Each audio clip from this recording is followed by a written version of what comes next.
The food service and hospitality industries are evolving, often in ways you've never heard of, until now. Our host and technovator, Rob Grimes, is the leading voice of global food service and hospitality technology. Powered by the International Food and Beverage Technology Association, IFBTA, the Accelerate podcast is where technology and ideas are shared, served with a side of new innovation. Welcome to the Accelerate podcast. Welcome back to another episode of the Accelerate podcast powered by the IFBTA. I'm Rob Grimes, your host, and this week I'm excited to have a conversation with Barbara Timm-Brock. So welcome to Accelerate, but you have to wait a minute because we need to cover some of the things that we talked about on our last episode. So then you get to meet Barbara. So on our last episode, which was clearly inspired by politics, which was the State of the Union. And it gave me a moment to think back and just sort of reflect on all of the conferences and CES and NRF and MERTEC and everything that I've been to earlier in the year and think about where my view was about the State of Union in hospitality tech. And so that was an obvious inspiration without the politics, of course. And it really came from talking to suppliers, operators, consumers. And we focused on the drivers of progress, whatever they would be defined. We took a look at where the National Restaurant Association gave their state of the industry, their key findings. And then we tried to tie it together with sort of the outlook of the consumers, the operators, the suppliers, labor, technology, and where it actually might fit. So if you're interested in that particular opinion and view, then you should listen to our last episode of State of the Union and Hospitality Tech. However, that is going to bring us into this episode because I suspect that we may in fact get a different data point and a different opinion, perhaps on the same subject without the politics. And so let me introduce Barbara Timm-Brock. And Barbara, welcome to Accelerate.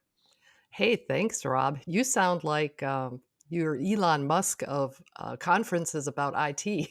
So you're getting around the world. It's a pleasure to be here. It's sort of funny you said that because people expect when you're in technology that you probably have tried or seen a lot of it. And I didn't do my first completely autonomous vehicle until about 4 weeks ago in Phoenix at another conference.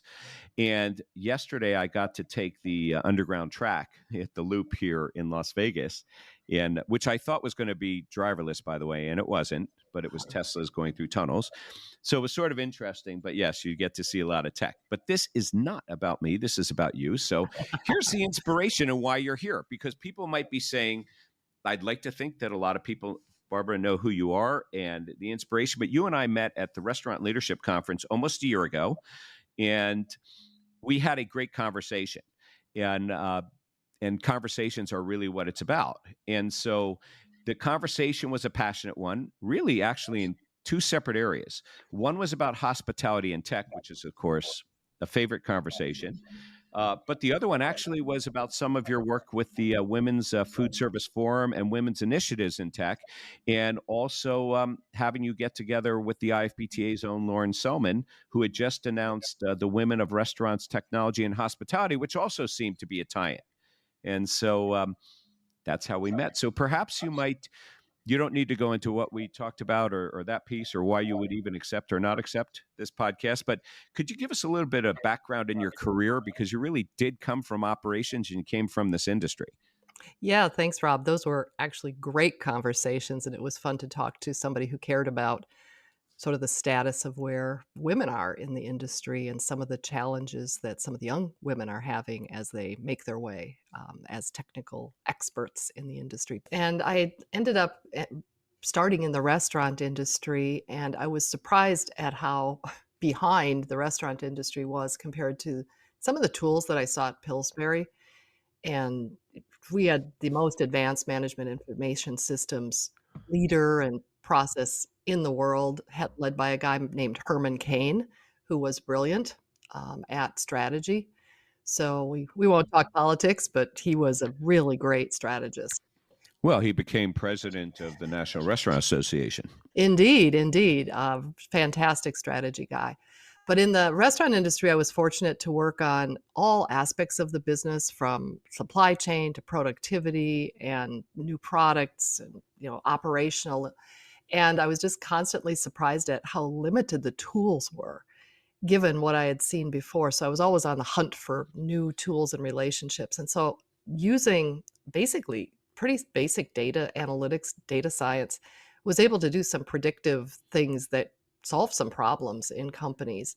And at the time, I was also, as you mentioned, running the Women's Food Service Forum. And so getting exposed to a lot of different companies. So I ended up being recruited into the contract services business.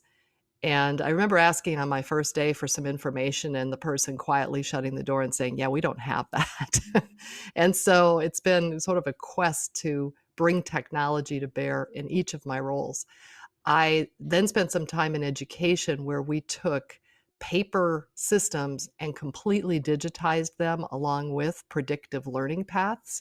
And that was really my first exposure to, what we would call AI, very basic business decision type or decision rule AI. It would probably not be called AI, though, at that time. It might have been called maybe rules-based systems. Yes, exactly. Business rules engine. And so when I left that industry and started my own tech company, which was to monitor systems for the restaurant industry, like HVAC and some of the systems. I had worked in facility services. And so I was doing AI. We called it the business rules engine. So it started with that. And then I added consulting with other folks. And so my most recent experience is I've been doing product and service development for sophisticated clients, ranging from service industry to the robotics industry and consumer devices, IoT devices, Internet of Things devices. And now I'm working with some of the folks in the restaurant and hospitality industry for, I'll call it, doing their AI roadmap, basically bringing them up to speed on what's out there and talking through all of the different possible use cases and where they're at. Because I remember this phrase from working with investors: you invest in the rider, not the horse. Um, I love that, because the horse is like the AI tools, right? It's really the people side that you have to focus on if you want to get benefit from all of these different ways you can Well, use absolutely. And I think technology. that Yeah. we'll come back to the AI Yeah. discussion. I try to avoid it, but we'll come back to the one in a minute. But I'm curious. So you really would you consider yourself an engineer first, a technology person first, an I would operations consider, person? What would you I would actually consider yourself? I consider myself an innovator first. Um, I've always worked on new ideas and bringing them to market. So I would say an innovator, and there used to be this term intrapreneur. In every company, I was the person inside doing the new things. And growth, I'm a growth person. So I generally link myself to growth and people. So I moved from staff to operations halfway through my career. So I'm kind of, a little bit of both. But no, I wouldn't consider myself an engineer. I would say I'm a very informed executive and understand how to use technology. Well, it's interesting. I made my shift from being in operations into technology, Mhm. but then actually into my own business because I was handed a book on entrepreneurship. And it was Wow. because I think that when I worked at Marriott, they weren't sure exactly what to do with me at the time. And so, because I was developing new things, they said, "You're really creating a business inside of the business." I And love so, that. I was handed this book, which I still have, by my boss, who had been a former partner at Accenture, or Arthur Anderson in Yes. those days. Yeah. And so that's actually how I ended up leaving Marriott and getting into the tech side full time, but still staying in hospitality. But you, I don't know that, so you have a passion in a number of different areas. You came to the industry from the outside, but through manufacturing. And at the same time, when you were doing W and Women's Food Service Forum, WFF, when you were doing that, um, were you coming in as a manufacturer representing Pillsbury at the time? No, no, it was a great opportunity. I joined what was at the time the PepsiCo restaurant organization, and I joined in I'll call it a food technology leadership role, and ended up being responsible for new dough technology. And so I worked with manufacturers a lot. So I used my background with that, but I morphed over into product development and menu development. And like I mentioned, productivity was a big part of my job. So looking for technology, and globally, I was responsible for global QA. But a lot So of it is about process, which you brought. that Uh, was at it's that was at the time, but I became a product person shortly after that, I would say, and always was in new products. There's lots of things on the shelf that I've worked on. So So you know how you get that deja vu moment and things, come back around and you sit there and you go, I don't know, gee, I think I've heard that before. So yesterday, coincidentally, I happened to have a conversation with Phil Kafarakis, who is the CEO of IFMA. yeah. And we were talking about, because you started with Pillsbury and or at least in some of these areas, and then made the shift over to operations. We were actually talking about how the manufacturers and technology and the operators now intersect, where in the old days they really didn't necessarily intersect, and it might have been the manufacturer to the food distributors to the operators. But today they're actually all coming together. Oh, yeah, there's so much co-development. That was actually something that was happening and that I actually played a role in for some organizations. So at the time, people would sell through distributors and then you'd buy it. So they would maybe try to pull through by influencing you, because I was, in a vice president role. So these various manufacturers would, try to get you to buy their stuff. And I ended up writing an article called Designing Products for Food Service. And it was in this magazine, Food Product Design, and it was the feature article. And they told me it got reprinted more than any other article because all the manufacturers were trying to figure out how to work with the food service companies. And generally, they took a "here's what we have" approach instead of a "what do you need" approach. And I think that, by the way, that's sort of a sin that a lot of folks make. And so when you really had strategic partnerships, and we were able to build those with, Bama Foods and Rich Products and Pillsbury, actually, and others, McCormick, critical custom products in places where I worked in the past. Then you really got to do special things because you were bringing the expertise. I sort of considered the restaurant, my folks, as being the experts on our customer, and they were experts on some, aspects of how to bring a great product to market.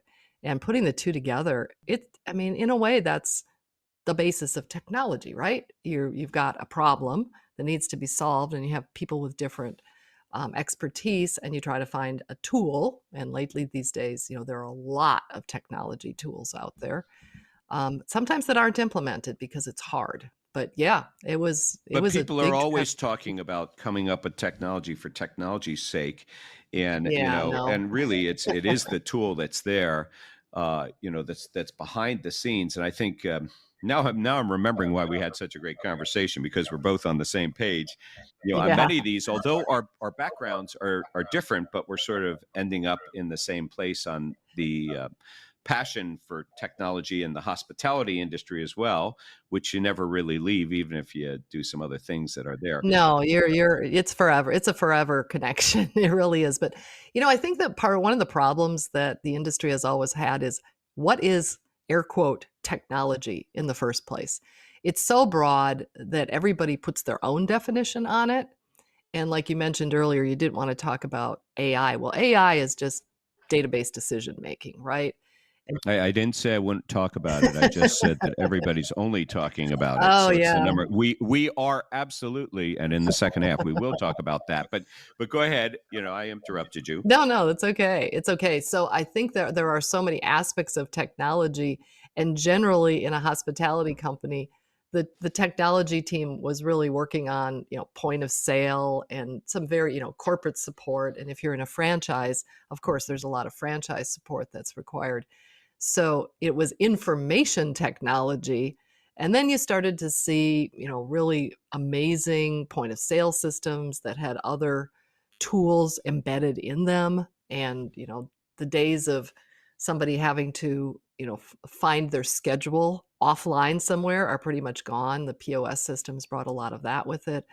kitchen technology, we could talk about that for a long time with some of the robotics things that are going on. I'm currently working with a robotics company. Oh my gosh, you're like getting ahead here because I have this list which I haven't shared with you, but No, you you are didn't. covering. You were No, but you have some of the subjects that are coming up. But suffice it to say that in your transition in there as well, and also working with organizations that did franchising, that today technology gets respect.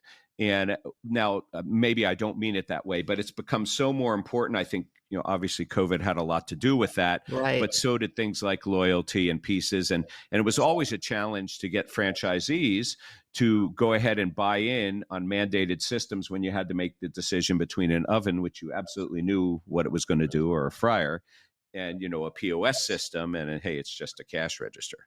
So, but let me suggest this. Let's just take a break for a minute because since you've teed it up, I want to go ahead and talk about some of the subjects you've just brought up. So, and we'll do that in the second half, and we'll get your perspective on the future as well. And yes, we'll talk about AI. But if you're like me and you're constantly exploring and seeking and feeding a passion for technology and innovation for work within the industries we talk about, outside the industries, but maybe it applies for your own personal use or something that makes you say, wow, please take a picture, a video, send a link, pass it on to me, find me in a coffee shop somewhere, have a conversation. And just you can send it at coolideas@robertgrimes.com. And that way we can explore, learn, share, start a conversation, just like the one we're having today. And it may find its way onto an Accelerate podcast. And speaking of Accelerate, if you want to subscribe or if you have thoughts or comments or suggestions for our producers, please send us a note to accelerate@savor.fm, SAVOR.fm. Okay, so now I'm going to take the breath here. So you have a number of observations, in where the industry might be, including, of course, AI in there. So first of all, how do you see the industry today tying together, the trends, the ideas in tech? Because you really did talk about, you did mention some of that in the first part. So how do you see our industry tying this together?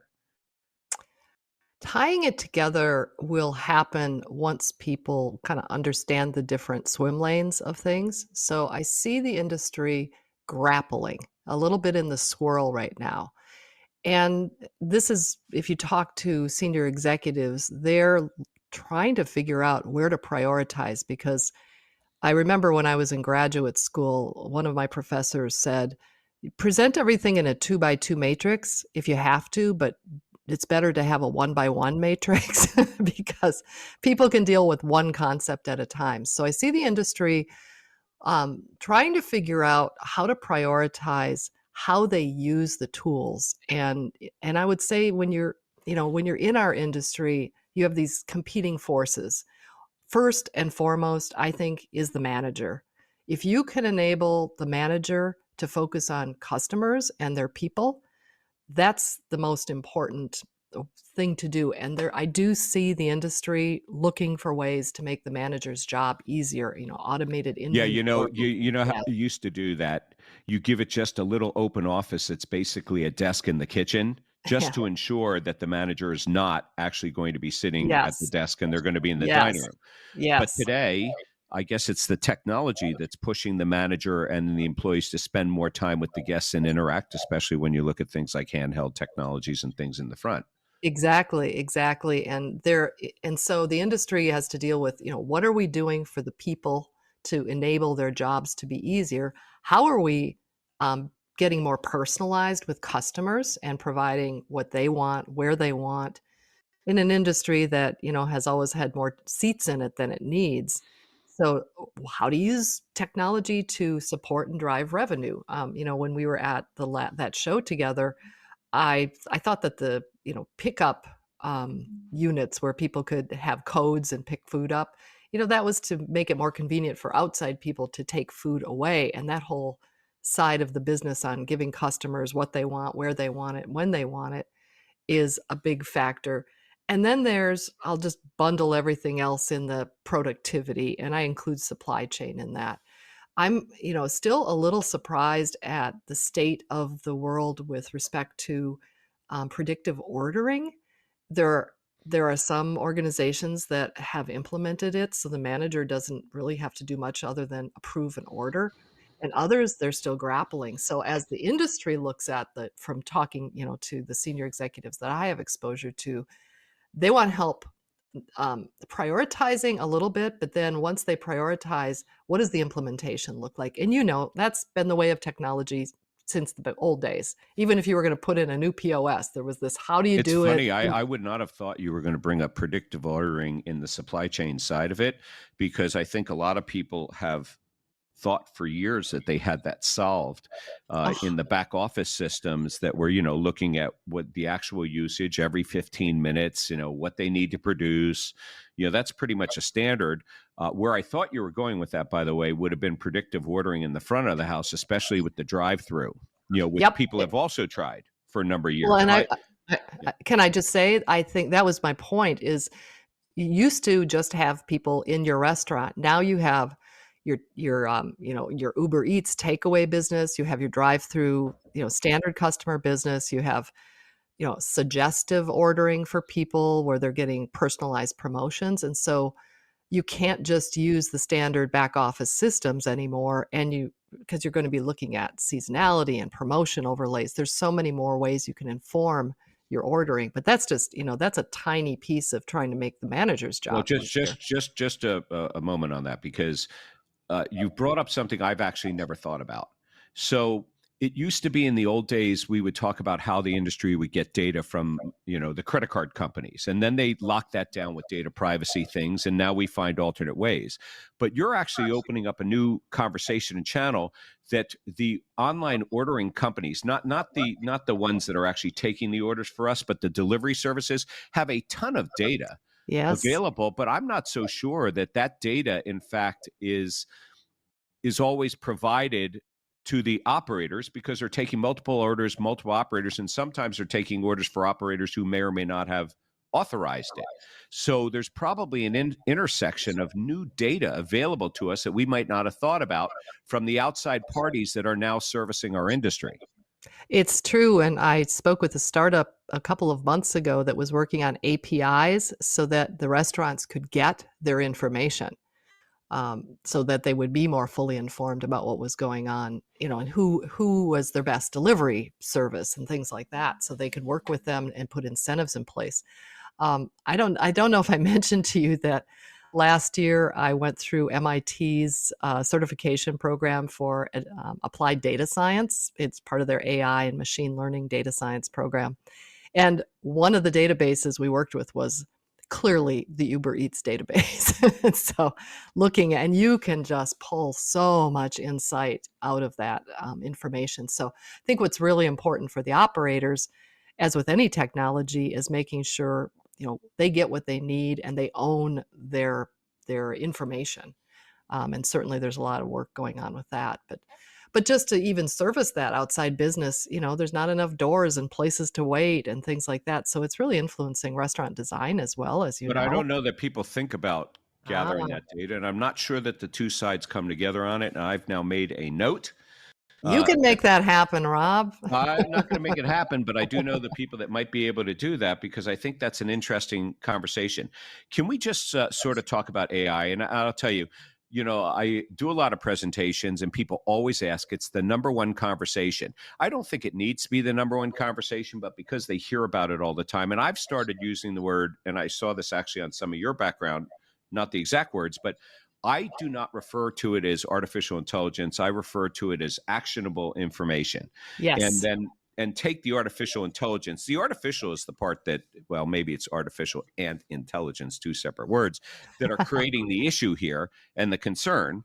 Nobody wants anybody smarter than us, and they certainly don't want a computer thinking for us. So, but on the other hand, if they're giving us information to take action in an industry that's a service industry, no matter where it is, so where do you see the pros and cons or the fears of AI from your perspective? Because you spend a lot of time in that, as far as it relates to, the hospitality, hotel, food service, retail industries.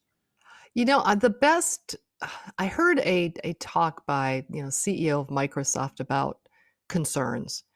And I thought it was a really, really cogent way of talking about, why you might be nervous. So People are afraid of general artificial intelligence, so a robot that can take over. And what he said was there's really two concerns.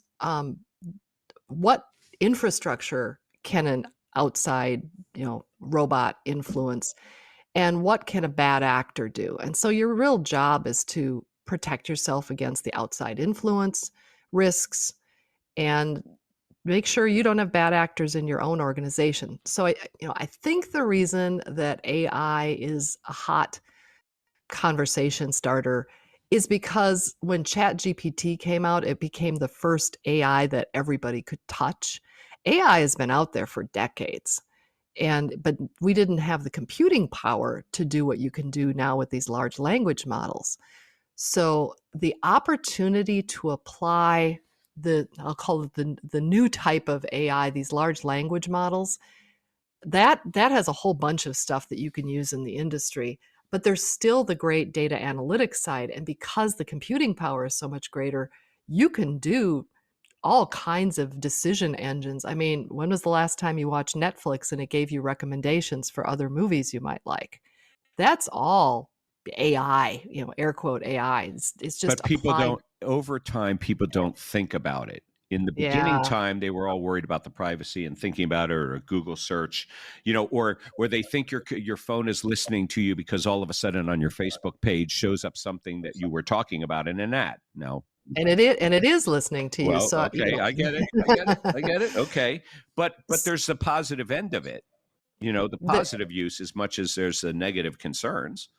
for sure. And at this, we were talking, at the start, this is the whole, bet on the rider, not the horse. So the AI has been out there. Now we have riders who are learning how to ride the horse, right? So all of these different work streams, and this is what I'm working with, with people in the industry. What are the different work streams that are important to your business? Because every one of these restaurant companies has different strengths, weaknesses. I mean, when I was at Church's Chicken, we had a strategic partnership with White Castle, and I stood in awe watching them make those burgers. And now White Castle is one of the leading companies that's using AI, if Flippy, you want to call it. Flippy. Burger They King's have a Flippy, robot. but they also are doing at the drive-through. They're using a chatbot to do the ordering, and Right. it's pretty accurate. A lot of companies Um, are actually looking at that now. That's yeah, but there's a drive-through ordering using voice AI is a huge deal right now. yeah, but there's other, I'll call backup. So you have the front of house, you have the back of house. In the front of house, you have your customers, you have your employees, um, and you have the brand. I mean, you can take all of your comments that are out there and do sentiment analysis and understand how people are feeling about your brand.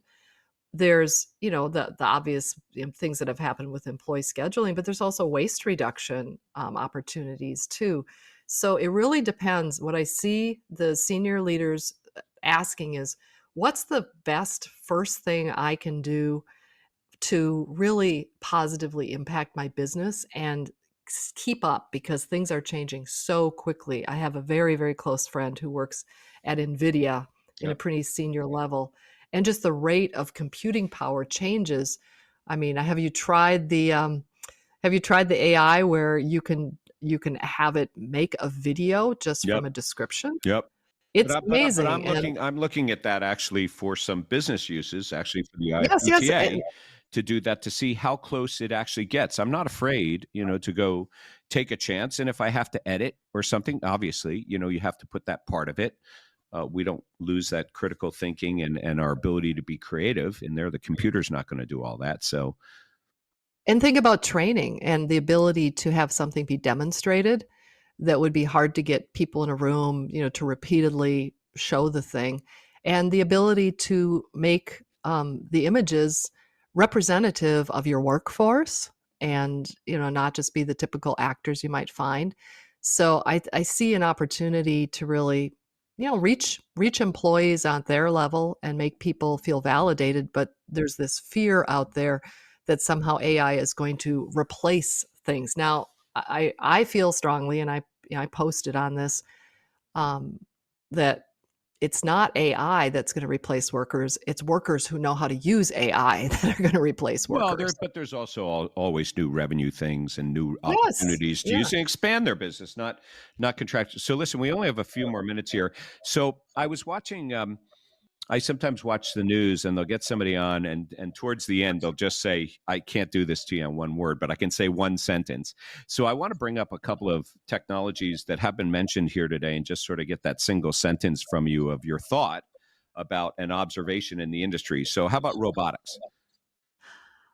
Expensive to implement. 10 years from now will be standard in kitchens. Okay. Delivery and drones. Delivery and drones is complex. I think for certain probably business applications, it will become a way of getting catering orders to people. I think it will really be dependent on the kind of business and the kinds of products. You can't deliver ice cream very easily by drone, right? So there will be some use, but not, yeah. How about the technology of cooking and the equipment? I absolutely see in 10 years from now, we're going to have very smart appliances in our kitchens that will be able to detect what they're cooking and make it perfectly. Expensive capital investment, great outcome. The impact of electrification on the industry. Well, that is a sure thing. It will happen, and it will enable fleets and especially in the supply chain, to become more efficient, and so hopefully reduce some of the supply chain transportation costs, and subsequently, of course, your COGS. So I found out recently there's actually a Food Technology Association, which is the technology of food. So where do you see food and technology intersecting itself? The main thing I've seen, which is super exciting, are all of the plant-based proteins. And we said poo-poo to things, like fake meat, but now there are some organizations out there using primarily mushrooms, mycelium, to make some fantastic foods. I do see the industry, responding to some of the global issues by moving into more plant-based, and so that's where you see the technology. You must have attended the presentation I did yesterday. Mushrooms, insects, Yes. algae, uh, coming together in 3D printing of food and sous vide cooking. Yeah. There you go. So some untapped new revenue opportunities using technology for the industry, for the food service industry. Oh, untapped revenue. I have to be careful about that, Rob, because I'm working with someone on that, and so I don't want to give away their ideas. But let's say that people can use their data to get smart about where they should be and when they should be there for managing peaks and valleys in their business. So let's say outsourcing their kitchen to other organizations, and providing, Interesting. the whole ghost kitchen piece kind of was an exciting idea, but didn't really come into play. I wasn't on the ghost kitchen, but I'm on the dark kitchen piece. Yeah. So dark kitchen, 100%. That's where a lot of idle space and idle time provide revenue opportunities. All right. So just to wrap up, so what are your thoughts, for tech suppliers in the industry? As it has always been and always will be, first and foremost, understand the needs and, fall in love with the problem. So if you see a potential customer that you think you want to work with, really understand their problem even better than they do. If you're a tech company, you probably have some resources that they don't have. And so bringing, your perspective on that problem, you might not have the answer to the problem, but if you understand the problem and are willing to work with them, I would say that partnership approach is the top approach, and that's what people will value in the long run. And also be an educator. Bring in something extra when you go visit a client. There you go. So similarly for the operator, the tech perspective for the operator? I think we as an industry need to help our operators understand the relevance of tech. And so, maybe organizations like yours can provide better briefings for people, but the operator has to understand how they can help their people and their customers using technology. And so we have to help, inform that. Okay. And your advice for industry tech entrepreneurs? Oh, wow. Treat every dollar like it's your last, because things always take longer, and pick the right partners. It's better to lose an opportunity than it is to lose a customer. So you want to be very, very thoughtful about who that first customer/partner will be, because you will be designing your product for them, whether you were planning to or not. So, choose wisely. And we all know that the women are really smarter than the men here, including Worth and Lauren. So what would your advice be for women tech entrepreneurs in our industry? Be courageous. If there's an opportunity, go after it, and use the sisterhood. There's a lot of people who will support each other in the industry. So find your, what they say, find your pack that can help you be successful. But I would say be bold, be courageous, don't doubt yourself. And, a lot of people go out there with less knowledge, information, and, really success than you would think, just because they're willing to put themselves out there and say, I will solve this problem. So, and I will tell you that the number of leaders in technology, it's a growing group in there. However, it comes from a lot of different industries, and those opportunities are there. And we're seeing companies starting up that are very credible and substantial in food service technology. And they're founded by, women who are the CEOs and the founders, and they not only found them, but they take them forward. And there's some great ideas out there, but it is a whole area of opportunity for the next generation of entrepreneurs. And can I say, Rob, every company benefits from having a diverse team. When you think about the restaurant industry, the majority of buying decisions, purchase decisions are made by women. And so if you're a tech company, you need some women in there. And so I would say the women, don't be afraid to join a tech company that doesn't look like you, because you'll add so much value that you will be valued. It's really important. Well, look, with that, I think you've tied a number of things together. I want to thank you for joining me today. And I could see that we could probably have a few more conversations in some very specific areas. I think we could. We could go deep. We could definitely do that. And that may find its way on another Accelerate podcast. But I do want to thank you for joining me. You've tied it together. And I just want to say, from the industry side, from the manufacturing side, from the entrepreneur side, from the technology side, and also, the focus and inspiration, the vision of women in food service technology across the board. I think you've actually brought together 5 different pieces in a single podcast. And I want to thank you for joining me. Thank you so much, Rob. Thanks for being able to tease all of that out. That's fantastic. There you go. So this podcast is brought to you by the International Food and Beverage Technology Association. The IFBTA is the industry's voice of technology within the food and beverage industries, providing thought leadership as a single, impartial, and go-to resource. The IFBTA offers in-person and online communities to connect with your peers, an exchange, which is the all-encompassing global technology directory, and an industry-wide professional education certification program. The bottom line is the IFBTA is your place to gather, learn, and share. So thank you for joining us on this episode of Accelerate, powered by the IFBTA. I'm Rob Grimes, your host, and I look forward to our next accelerated conversation together.